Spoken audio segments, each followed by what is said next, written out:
Hola, le hablas Drúbar González, estudiante de la Universidad Yacambú en la asignatura Prácticas Forenses Laborales y Simulación de Audio, expediente CJP 181000066V.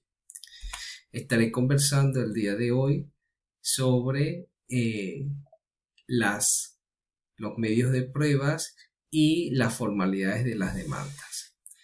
Las demandas deben de cumplir unos requisitos establecidos en el Código Civil en su artículo 340 y el nivel de demanda debe de contener una serie de formalidades que éste lo describe.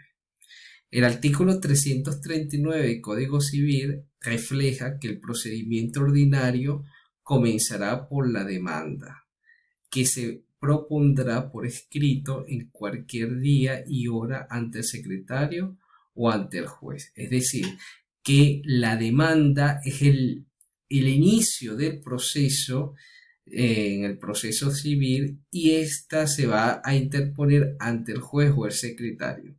Importante que tiene que ser un nivel de demanda por escrito.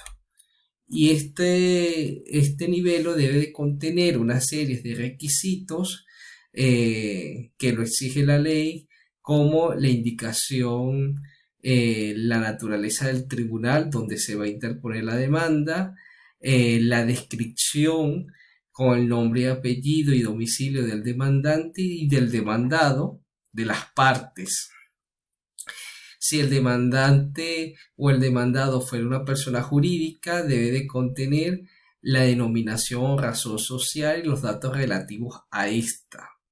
El objeto de la pretensión de la demanda, es decir, cuál es el motivo o los hechos que se están demandando.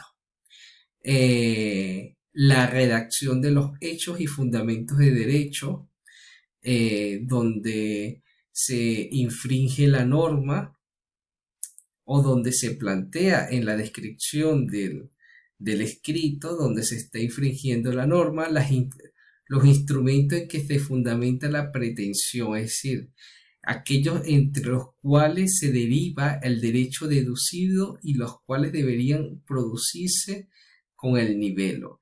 En este se va a describir justamente los instrumentos de fundamentación de derecho y el nombre y apellido del mandatario y la consignación del poder. Esto es cuando ocurre justamente, tiene que presentarse la descripción del apoderado que va a actuar o del abogado en este caso que actúa en representación del defendido. Las formalidades y requisitos de la redacción y contestación del fondo de la demanda. En las formalidades de la demanda vamos a encontrar que en la contestación de la demanda se debe de ejercer son todas nuestras defensas, es decir, en esta formalidad de la contestación de la demanda es el acto donde se va a ejercer la defensa del demandado y por ello debe de contener el nivel de demanda todo lo requerimiento o lo necesario para argumentar la defensa y refutar los argumentos de la demanda. Dentro de los requisitos vamos a encontrar que si se oponen cuestiones previas, se tienen 20 días para contestar.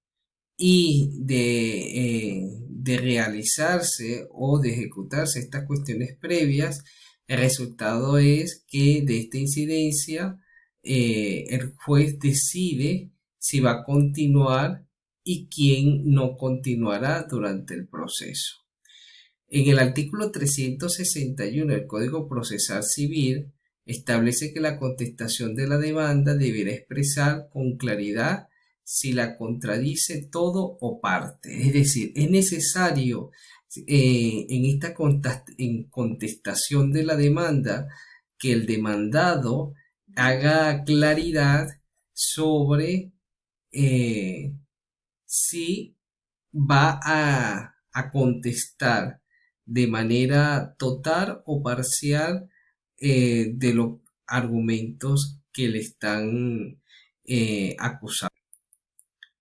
Cuando una de las partes llamada al proceso para realizar un acto y no acude, se considera que esa parte se encuentra en reverdía o en contumacia por el hecho que fue citado para el acto y no concurrió.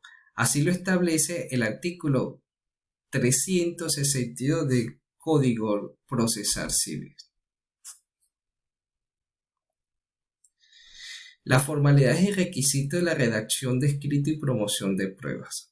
Dentro de las formalidades encontramos el artículo 336 del Código Civil, del Código Procesal Civil, que establece según la cual dentro de los primeros 15 días del lapso probatorio deberá las partes promover todas las pruebas que requieran valerse salvo la disposición que establece la ley. Es decir, es importante cumplir estos lapsos que establece para no realizar fuera de tiempo o fuera de lapso las actuaciones porque luego no tendrían validez.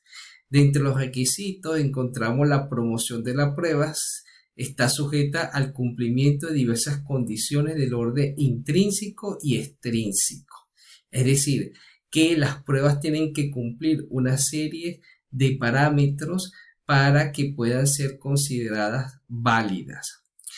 El artículo 388 del Código Procesal Civil dice al día siguiente al vencimiento del lapso de emplazamiento para la contestación de la demanda, sin haberse logrado la conciliación ni el convencimiento de la demanda, quedará el juicio abierto a pruebas sin la necesidad de decreto o providencia del juez, al menos que deba decidir el asunto sin pruebas. El juez lo declarará así en el día siguiente de dicho lapso. Es decir, el 388 nos habla del vencimiento del emplazamiento y la apertura de este proceso para presentar las pruebas.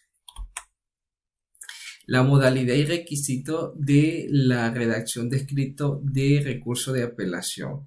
El artículo 288 del Código de Procedimiento Civil nos habla sobre este recurso que se aplica sobre toda sentencia definitiva dictada en primera instancia y que da paso a la disposición especial de apelación. Y el artículo 289, EUSDE, declara que las sentencias interlocutorias se admitirán a apelación solamente cuando produzcan gravemente irreparable. Aquí tenemos una sentencia que hace mención a la misma. Pero es importante recalcar que se va a reparar o a ejercer este derecho en lo que se denomina primera instancia y se activa el recurso de apelación. Seguidamente vamos a encontrar las formalidades y requerimiento de recurso de casación, que estamos hablando de última instancia, y el artículo 317 del Código de Procedimiento Civil establece todo el mecanismo para ejercer este recurso de casación y los requisitos que ésta se debe de contener, que es necesario para que este recurso se pueda activar. Bueno, gracias por haberme prestado atención. Esperamos vernos pronto. Hasta luego.